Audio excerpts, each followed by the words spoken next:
कि घर में बुद्धि 13, बाहर में 3 और 20.25 जब गए लिए विधाता। 50 सालों में इनसे एक डिग्री कॉलेज नहीं बनती। मेरा जमीर मेरा एतबार बोलता है, मेरे जुबान से परवरदिगार बोलता है। तेरी जुबान कतरना बहुत जरूरी है, तुझे मर्ज है कि तू बार बार बोलता है। कुछ और काम तो शायद तुझे आता ही नहीं, पर तू झूठ बड़ा शानदार बोलता है, तू झूठ बड़ा शानदार। नमस्कार, मैं पंकज कुमार और आप देख रहे हैं सफर तक। अभी हमारे साथ अभिषेक सिंह जी हैं जो कि हम पार्टी से जुड़े हुए हैं और जो नवादा की राजनीति है उसमें काफी सक्रिय हैं। और अभी हाल फिलहाल में ही इनका भाषण भी बहुत वायरल हुआ था जिसमें मांझी जी आए थे यहाँ पे, और ये अपना जो है एक स्टैंड रखते हैं नवादा और खास करके हिसुआ इनका क्षेत्र पड़ता है। और हिसुआ की राजनीति में आज एक बहुत ही चर्चित नाम है इनका, और इनका नाम और जो है वो खास करके कुछ मुद्दों से और भी अभी वायरल हो रहा है। तो सारे मुद्दों पर हम बात करेंगे इनके साथ। सबसे पहले सर स्वागत है आपका। बहुत बहुत धन्यवाद आपका हमसे बात करने के लिए। सर ये अभी चुनाव नजदीक है और आप जो है आपके जो कुछ वक्तव्य हैं वो वायरल हो रहे हैं। उस मुद्दे पे सबसे पहले हमारे दर्शकों को अवगत कराएं कि उसमें आपका स्टैंड क्या है। देखिए, मेरी सीधा सीधा मेरा विचारधारा जो है, मेरा जो स्टैंड है वो हिसुआ के विकास पर है।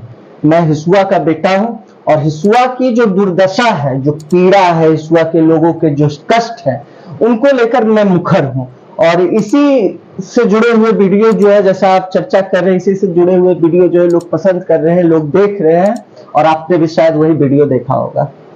तो इसमें जो है हिसुआ का विकास तो एक बात जरूर है, उस एक बहुत बड़ा पॉइंट है और आपका कहना भी सही है कि हिसुआ का विकास होना जरूरी है।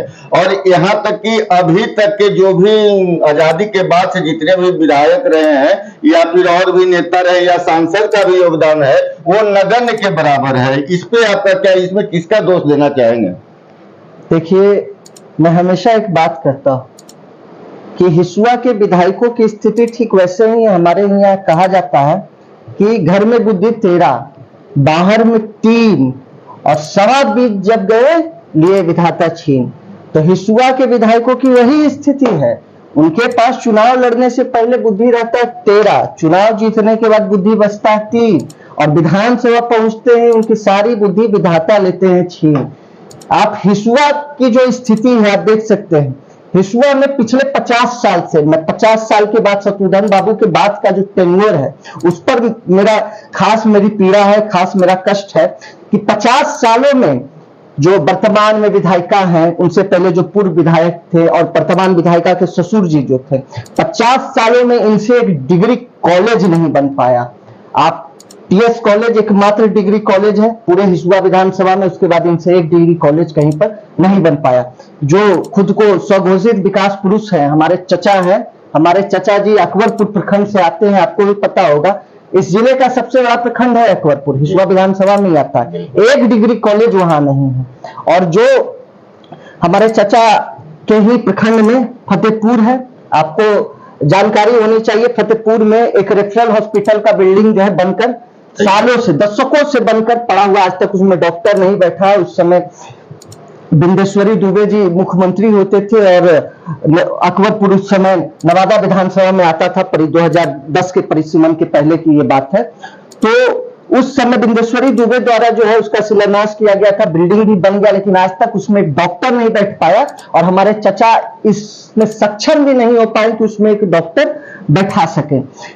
जहां तक उद्योग का बात है, हिसुआ विधानसभा मूलतः कृषि आधारित विधानसभा, इन लोगों से एक उद्योग तक नहीं लग पाया, लेकिन बातें इनसे जब पूछो तो इनसे बातें ये बड़ी बड़ी करते हैं। मैं कल ही शायद देख रहा था, एक पत्रकार साथी हमारे चचा जी से, पूर्व विधायक माननीय श्री अनिल सिंह जी से साक्षात्कार कर रहे थे, तो हमारे चचा ने एक बात कहा था। उस पर हमारे चचा ने कहा कि फैक्ट्रियां लगाना वो स्टेट का सब्जेक्ट नहीं है। मैं स्टेट गवर्नमेंट का मैं एक इकाई था और ये स्टेट गवर्नमेंट के अधीन नहीं आता है इंडस्ट्री लगाना, फैक्ट्री लगाना। मुझे अपने चचा को देखकर एक राहत इंदौरी साहब, मरहूम राहत इंदौरी साहब का एक शेर याद आता है कि मेरा जमीर मेरा एतबार बोलता है, मेरे जुबान से परवरदिगार बोलता है, तेरी जुबान कतरना बहुत जरूरी है, तुझे मर्ज है कि तू बार बार बोलता है, कुछ और काम तो शायद तुझे आता ही नहीं, पर तू झूठ बड़ा शानदार बोलता है, तू झूठ बड़ा शानदार बोलता है। हमारे चाचा जी को के जानकारी के लिए और ज्ञान वर्धन के लिए, से हमारे चाचा जी को ज्ञान की कमी नहीं है, लेकिन क्या करें, अब कुछ कर नहीं पाए तो झूठ तो थोड़ा बोलना ही पड़ता है। श्री बाबू कौन थे? हमारे ही विधानसभा के, हमारे ही जिले की धूसर मिट्टी में पैदा हुए, खनवा में पैदा हुए श्री बाबू ने, श्री बाबू जब मुख्यमंत्री थे, श्री बाबू तो कोई राष्ट्रपति और प्रधानमंत्री तो इस मुल्क के थे नहीं, इस प्रदेश के मुखिया थे श्री बाबू। और उन्होंने अपने कार्यकाल में बोकारो में स्टील प्लांट लगवा दिया, बरौनी में रिफाइनरी लगवा दिया, बरौनी में यूरिया प्लांट लगा दिया, फतुआ में स्कूटर फैक्ट्री लगा दिया, आपका बगल में बारसलीगंज चीनी मिल लगा दिया, और ऐसे ऐसे ना जाने कितना चीनी मिल का जाल बिछा दिया। ये कैसे हो गया चाचा जी, थोड़ा ये बताइएगा। मतलब अपनी विफलता पर, मतलब जनता को पता नहीं क्या समझते हैं, बेवकूफ समझते हैं, जनता को ये मूर्ख बनाने का काम करते हैं। लेकिन मेरे हिसाब से जनता इतनी मूर्ख है नहीं, 21वीं सदी है और 2023 चल रहा है। हर लोग जो है सोशल मीडिया और गूगल के जमाने में है, सब कोई सब कुछ देखता है, समझता है। ये इस तरह की गोलमोल बातें अब और चलने वाली नहीं है। तो इसमें जो है, जो सारी मुद्दे आप रख रहे हैं कि ठीक है विधायक का काम है, लेकिन कहीं ना कहीं इसमें बिहार सरकार भी तो इन्वॉल्व है। तो आप भी तो बिहार सरकार के बॉडी थे। आज हिसुआ का देखिए, ये सौभाग्य है और मैं कहूंगा दुर्भाग्य भी है।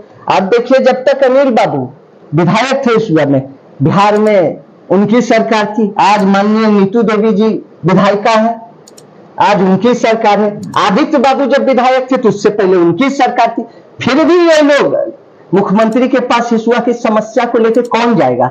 आपको हिसुआ की जनता ने आपको चुना है, आपको वोट दिया है, आपको उनकी बातों को विधानसभा में किस तरह से मुखर होकर उनकी बातों को रखना है, ये आप पर निर्भर करता है। और अगर आप ये करने में सक्षम नहीं है तो एक और लाइन है कि कुर्सी है ये तुम्हारा जनाजा नहीं है, कुछ कर नहीं सकते तो ऊपर क्यों नहीं जाते। अगर आप लोग कुछ करने में सक्षम नहीं है तो आप लोगों को इस कुर्सी पर बैठने का कोई अधिकार नहीं है। जनता को मूर्ख मत बनाइए। तो ये जो पिछले कुछ दिनों के लिए, या फिर यूं कहें कि 15 वर्ष अनिल बाबू रहे, उसके बाद लोगों ने सत्ता परिवर्तन किया, उसके बाद कांग्रेस की विधायिका बनी, तो क्या लगता है कि ये सत्ता परिवर्तन के बाद कुछ है विकास हिसुआ में?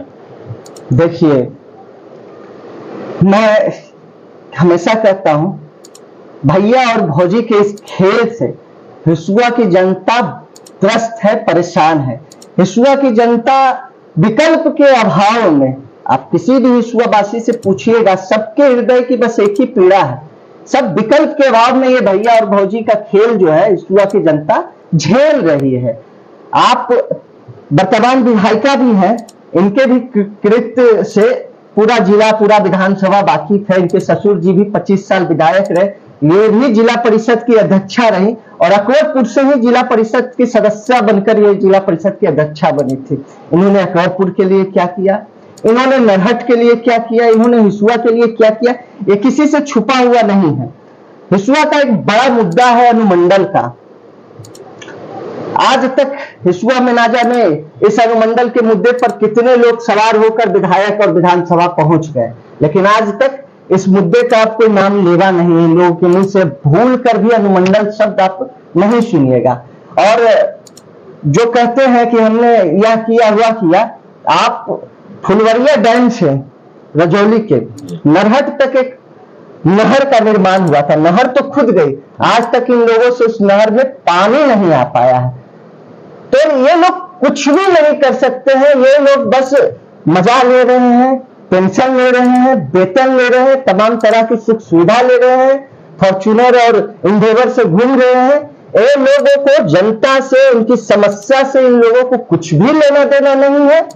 ये लोग बस दिन काट रहे हैं। तो आप युवा हैं, आपको क्या लगता है कि आप कोई विकल्प दे पाएंगे हिसुआ को? विकल्प हिसुआ की जनता देगी। मैं क्या होता हूं, मेरी क्या हैसियत है, मेरा क्या औकात है कि मैं हिसुआ को कोई विकल्प दूं? हिसुआ के बीच से हिसुआ की जनता खुद पे खुद एक विकल्प निकालेगी।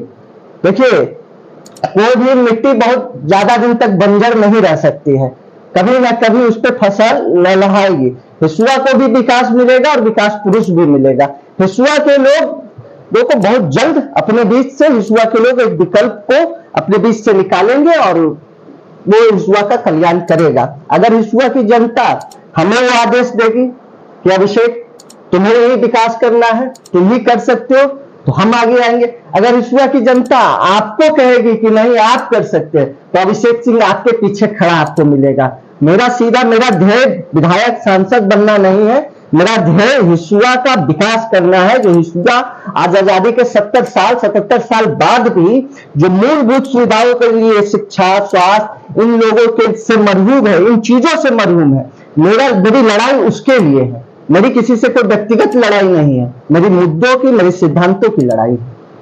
तो इसमें अभी जो है लोकसभा चुनाव नजदीक है, तो ये जो नवादा का बेटा का एक मुद्दा उठ रहा है, हालांकि पिछले चुनाव से ही उठ रहा है, तो इसमें क्या लगता है कि मतलब मेन बेटा जो नवादा का है वो किस प्रकार का होना चाहिए? देखिए, ये मुद्दा, अगर मेरी याददाश्त सही है, ये मुद्दा 2009 के लोकसभा चुनाव के बाद से जब ये सामान्य सीट हो गया नवादा, तो हमारे चचा अनिल सिंह जी ने ही इस रात को छेड़ा था, नवादा का बेटा, नवादा का नेता। लेकिन चचा से भी हम आपके माध्यम से एक सवाल पूछना चाहते हैं कि क्या आप नवादा के इकलौते बेटा हैं? इसमें कोई बुरी बात नहीं है, हर लोगों की इच्छा है कि हमारे बीच से जो है सांसद बन के कोई जाए, दिल्ली पहुंचे।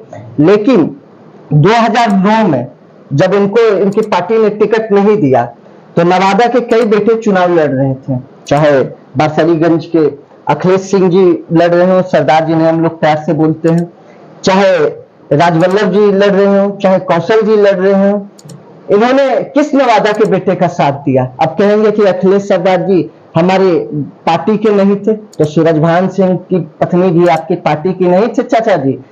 पूरा जिला जानता है कि 9 के चुनाव में अपने पार्टी के से बगावत करके आपने उनको मदद किया था।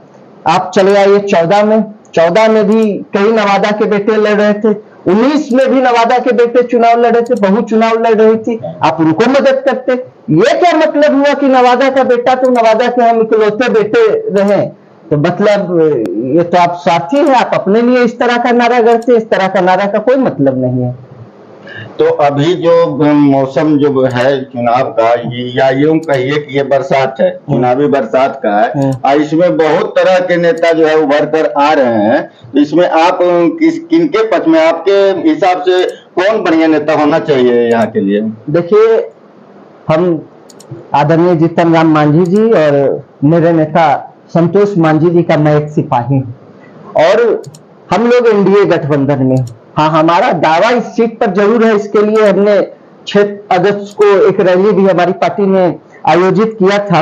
लेकिन हमारा स्पष्ट कहना है कि एनडीए गठबंधन से अगर हमारी पार्टी का उम्मीदवार आता है, कोई भी हो, या किसी दूसरे घटक दल का भी उम्मीदवार होता, हम लोग उसके साथ मजबूती से खड़े हैं। हमारा एक ही लक्ष्य है कि 2024 में पुनः आदरणीय नरेंद्र मोदी जी को दिल्ली के तख्त पर हम बैठाने का काम करें। हमारा स्वार्थ कोई व्यक्तिगत नहीं है, हम समाज कल्याण के लिए, राष्ट्र कल्याण के लिए हम लोग समर्पित हैं। अगर अनिल सिंह जी, हम नाम लेकर के बोल रहे हैं, अब इतना देर से हम नाम नहीं बोल रहे थे, अगर उनको भारतीय जनता पार्टी टिकट दे करके यहाँ पे बुलाती है, खड़ा करती है, तो क्या आप उनके साथ होंगे? देखिए, ये कुछ चीजों को वक्त पर छोड़ देना चाहिए, लेकिन मेरे हिसाब से भाजपा ये बलंदर नहीं करेगी, क्योंकि मैट्रिक फेल करने के बाद किसी को इंटर का फॉर्म भरने नहीं दिया जाता है। आप देखिए, जो व्यक्ति मैट्रिक फेल कर चुका हो, मतलब यानी जो विधानसभा का चुनाव हार चुका हो, उसे इंटरमीडिएट का फॉर्म यानी लोकसभा का टिकट को कैसे दे देगा? ये कहीं से भी तर्क संगत बात नहीं है। जब हमारे चाचा 3 बार मैट्रिक पास कर गए थे, तब तो इन्हें टिकट मिला नहीं, तो मुझे नहीं लगता कि अब ऐसा कुछ होने जा रहा। अगर ऐसे कोई परिस्थिति बनती है, तो वक्त पर कुछ चीजों को छोड़ देना चाहिए।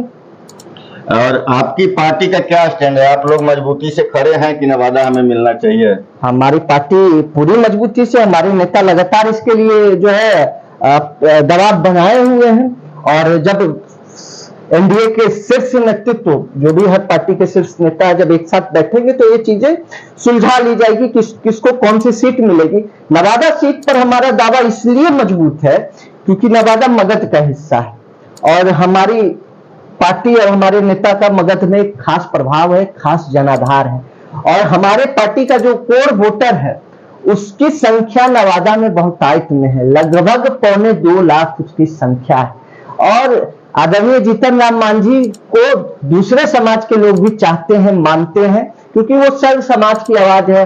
हर बात पर वो मुखरता से जवाब देते हैं, सत्ता का वो फिक्र नहीं करते हैं। अभी हाल में देखिए हमारे नेता आदरणीय संतोष मांझी सत्ता को ठोकर मारकर उस गठबंधन से बाहर निकल गए, क्योंकि जहां उसूलों पर आ चाहे वहां तो टकराना जरूरी है। तो अगर हमारी पार्टी को ये सीट मिलती है, और आप भी उस दिन 6 अगस्त को उस रैली में थे और मैंने प्रमुखता से एक बात अपने नेता को कही थी कि अगर हिंदुस्तानी अवाम मोर्चा सेकुलर को नवादा सीट लड़ने को मिलता है तो ये अभिषेक सिंह ऐसे डिफीट करके देता है कि 12 बजते बजते हम लोग ये सीट जिताकर देने का, एनडीए की झोली में डालने का काम करेंगे। तो ये थे अभिषेक सिंह जी, और इनसे हमारी लंबी बात हुई और हर मुद्दे पर ये अपनी आवाज को बुलंद किए और अपने लिए जो भी इनका कहना है इनकी व्यक्तिगत राय है। और इसी के साथ हम आपको छोड़े चलते हैं और आगे की खबर फिर हम दिखाएंगे।